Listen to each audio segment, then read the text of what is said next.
边这个包呢，首先要做一根布条，布料的宽度呢是2厘米，中间放上布用双面胶，两边向里折叠，然后用熨斗高温熨烫，把双面胶呢给烫化。布条做好以后的宽度呢1厘米，那我们呢差不多要准备60厘米。接下来呢，裁剪2块材料，长度呢21厘米，宽11.5厘米。我们在其中一份材料上呢做上夹层。先来做插卡的夹层，这块材料宽度7.5厘米，高度呢9厘米。这块材料呢也是2层哈，中间呢我已经用双面胶烫过了，这儿呢是光边。那这份材料呢，宽度和它是一样的，高度呢差了1厘米。我们把2份材料搁在这儿，中心线对齐，然后车上这2条边。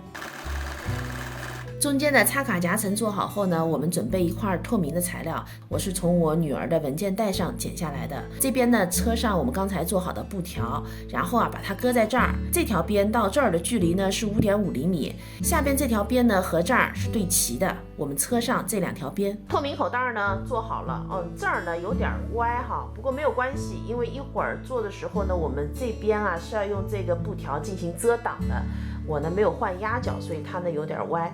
那接下来呢，我们要在这边做一个网兜带拉链的口袋这个网兜材料的长度呢是10.5厘米，宽度呢5厘米。我们剪一根长度一样的拉链哈，我们把网兜材料呢这样子搁上去，然后用最初做的这个布条把它挡上。我们要车2条线，把它们3样东西固定在一起。拉链和网格材料呢就车好了，在网格上我车了一段雌雄贴。接下来我们把它放在这儿，车上4条边。现在3种夹层呢我都做好了，接下来我们拿出另一块材料，我们把材料这样盖上去，车上这条线。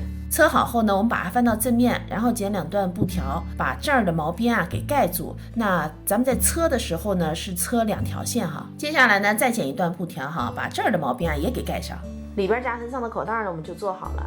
接下来呢我们做外边的夹层口袋，材料长度呢是30厘米，高度呢是12厘米。那这块材料呢是一个12厘米的正方形哈，我在反面的一半呢都烫了60克的无纺衬。咱们这口袋呢还需要一根拉链我们把这个材料呢都对折，然后放在拉链上边。搁好以后呢，我们各车一条窄边。那在这片小的地方呢，离这条边1厘米的地方，我们呢车上我们另一半雌雄贴。现在这块材料呢就做好了，接下来呢我们把它正面朝下，然后呢再剪一块和它大小一模一样的面料。那在中间的这个位置呢，我们搁上一个帕哈，在帕上面呢钉了一个气眼，在居中的位置。最后呢，搁上我们最早做的这个夹层材料，咱们把底边对齐，然后车上这4条边。